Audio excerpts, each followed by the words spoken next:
Ok. J'étais à ce passage dans le traité de Brachot sur le côtoiement des tables brisées et des tables qui ne l'étaient pas.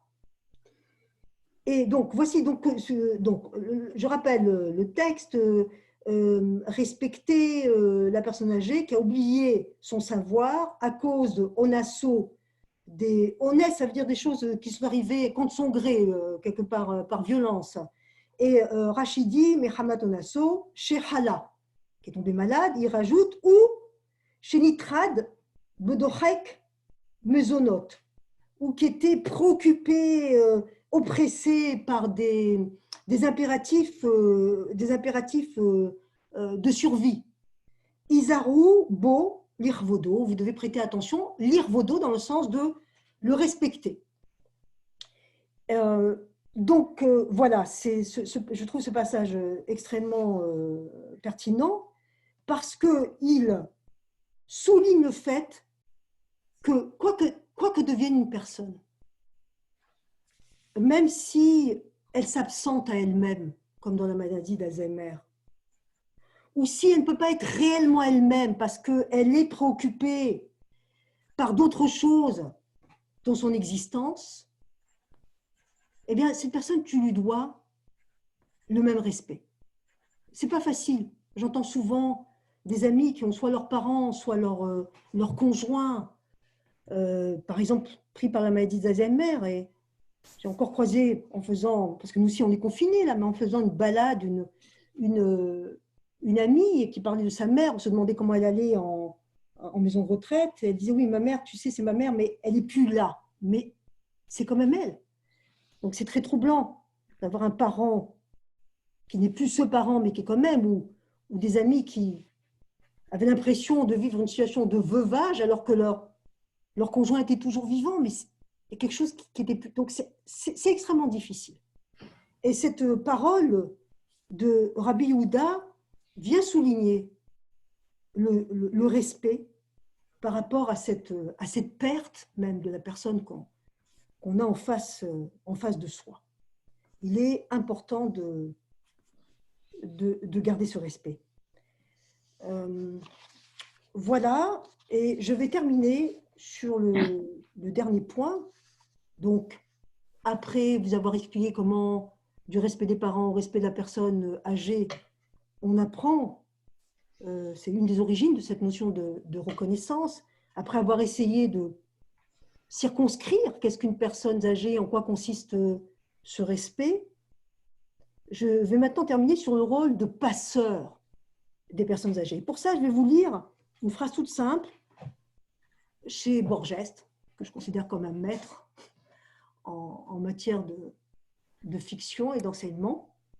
Donc Borges, dans un texte qui s'appelle L'Aïeul, dans le rapport de Brody, dit, il commence ce texte comme ça, c'est une phrase toute simple. Le 14 janvier 1941, Maria Justina Rubio de Joregui allait avoir 100 ans. C'était la seule fille encore en vie d'hommes ayant vécu la guerre de l'indépendance en Amérique du Sud.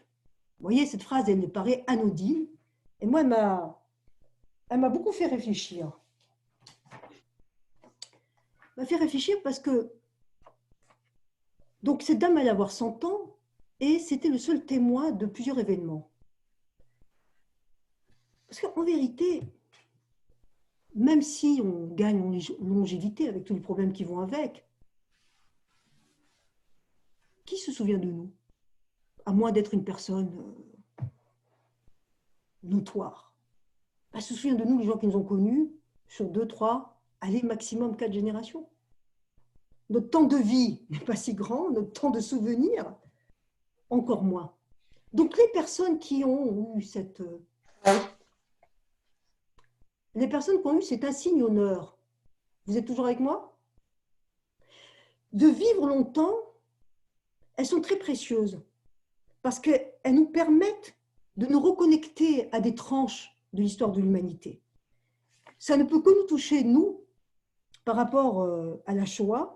Je suis tombée sur cet article dans un site que j'aime beaucoup qui s'appelle Jupop, où il parle il dit qu'en Israël, il y a 140 000 rescapés, leur moyenne de la Shoah. Leur moyenne d'âge est de 85 ans. Mais cet article, et j'en ai honte, dit que 25% de ces rescapés, soit environ 35 000 personnes, vivent toujours sous le seuil de la pauvreté. J'en ai honte parce que à Ravine, on est tous responsables dans le cadre de notre judéité, les uns des autres, nous dit le Talmud dans le traité à Rouville. Montréal est l'une des villes proportionnellement qui accueille, la troisième ville à accueillir le plus de rescapés de la Shoah, après Tel Aviv et New York. Le verset de Deutéronome 32,6 dit les choses suivantes. Souviens-toi des jours du monde, méditez, on passe d'un singulier, une interpellation au singulier à un pluriel, méditez les années de génération en génération, parce qu'il s'agit ici d'un travail collectif sur un héritage. Interroge ton père, je rajouterai, ou ta mère, si on est aussi dans cet héritage, et il te racontera, tes anciens, ils te diront, il te racontera le Haggid. Et on sait d'après un midrash Midrash Sifri, si je me souviens bien, que le Haggid raconté, c'est pas blablabla, jasé, c'est raconter quelque chose vraiment qui va venir toucher ton intérieur, qui va venir t'interpeller. Donc, le rôle de passeur, qui est une responsabilité, il y a quelque chose qui se transmet de cette personne au travers de toute une vie, de ce que l'on peut apprendre, retenir d'elle. Et laissons le dernier mot au roi et poète David, qui disait « L'être humain est semblable à un souffle ». Mais dans le souffle, Evel, il y a quelque chose d'éphémère, mais il y a aussi la vie. Ces jours sont comme une ombre qui passe. Alors, toutes ces injonctions nous permettent de mettre un peu, beaucoup de lumière dans une existence. Voilà, je vous remercie. Merci. Donc, je prends les questions. Oui, merci beaucoup, Sonia. Je propose qu'on utilise le chat, le mode discussion, pour éventuellement aborder certaines questions. On va laisser les gens réagir. Merci. Suzanne Oyon, magnifique. Beaucoup de compliments. La question? Une question? Margit Toda. Il y a des réactions, je vois sur le chat. Oui, j'ai vu qu'il y avait quelqu'un à un moment qui parlait pendant ton allocution sur Ouais. l'homme dans le couple, en fait, entre les hommes et les femmes, quand on fait trop je ne retrouve pas le message là présentement parce qu'il était au début, mais qui était sur le fait que l'un ou l'autre fasse de l'ombre à son conjoint, c'est-à-dire entre aînés. C'est Enrique. Attends, je n'ai pas très bien compris la question. J'ai vu que c'est une réaction en fait qui était pendant pendant que tu parlais au début en particulier sur le respect ou le fait qu'un époux ou une épouse puisse faire de l'ombre à son conjoint au sein du couple. Mais quel rapport avec ce que j'ai Je retrace juste ce que j'ai pu exprimer. Je crois que la question, c'était par rapport aux beaux-parents, que la génération précédente peut faire de l'ombre au conjoint, donc il peut y avoir contradiction entre respecter ses parents et respecter sa femme, par exemple. Ah, d'accord. Oui, je comprends. Voilà, je retrouve plus le message exact. Bon, bah, écoutez, c'est toujours un équilibre. Le respect des parents doit laisser place, je ne vais pas faire de la psychologie, je vais juste essayer de me rappeler des choses que j'ai lues ces derniers jours, doit laisser place à la singularité des enfants. Vous savez, je reviens au fait de respecter le Shabbat, qui est tout de suite dit après l'injonction de respecter les parents. Je l'ai énoncé comme étant un paradigme d'une limite. Si ton père te dit d'aller faire un braquage de la banque, à moins d'être un juif mafioso, on ne le fait pas. Donc, Le Shabbat vient ici un peu comme une balise pour nous dire qu'il y a des limites, il y a donc des équilibres à faire. On renvoie au bon sens et aux possibilités des uns et des autres. Il y a une question, comment un enfant battu peut-il respecter ses parents? Oui, donc on me dit qu'il y a une question sur comment un enfant battu peut-il respecter ses parents. Alors, je suis tombée sur des passages dans ce sens.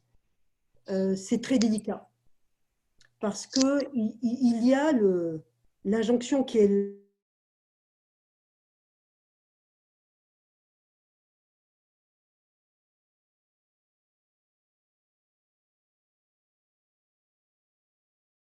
On ne t'entend plus. Donc à partir du 6 mai, Non, il faut unmute Sonia. Sonia, tu es mute. commencer à faire les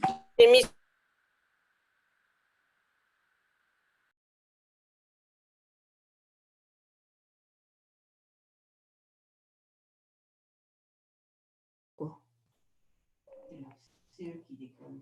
Ok, là vous m'entendez? Voilà, Sonia, c'est bon. Vous êtes... Oui, je ne sais pas ce que vous avez entendu ou pas. Je disais que c'était délicat, que effectivement, je suis tombée sur des commentaires qu'il faut trouver un équilibre. Je disais qu'autant il y a des devoirs des enfants envers des parents, mais aussi l'inverse.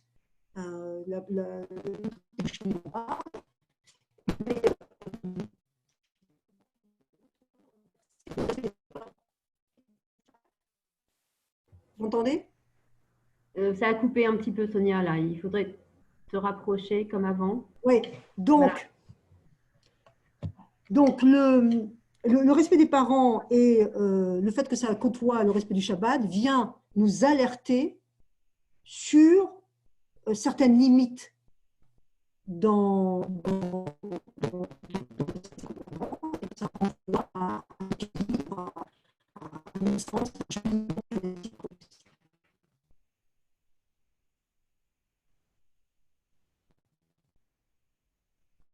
Dans la je conjoncture. le vois.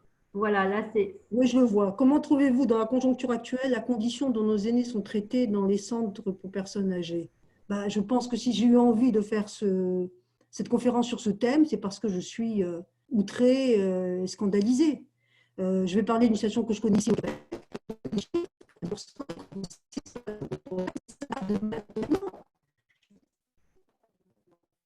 C'est qu'on sait qu'il y a un manque d'effectifs. On sait que les personnes qui s'occupent de tout ça sont sous-payées. Moi, je milite pour le fait que ces personnes soient sous-payées.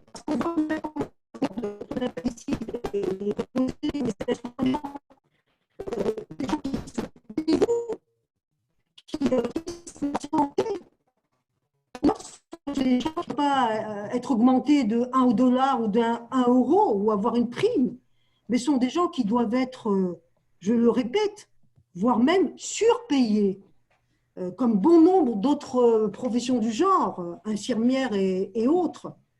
Je trouve personnellement, voilà, je dis que je milite pour parce que je prépare un post sur mon mur à ce sujet après avoir lu certains articles ce week-end. C'est le résultat d'une situation en amont de différents gouvernements, que ce soit en France ou au Québec, où on a coupé, on n'a pas prêté assez attention à ça. Et c'est aussi globalement, sur un point de vue général, le fait de mettre en valeur ces professions. Profession d'éducation, profession de soins. Profession de soins. Donc, pour moi, dans une hiérarchie des valeurs, ça mérite plus qu'un joueur de football ou qu'un acteur dans une production. Donc, j'ai répondu un peu moins à la question. On va peut-être prendre une dernière question. Trouvez-vous que les aînés sont respectés dans les médias?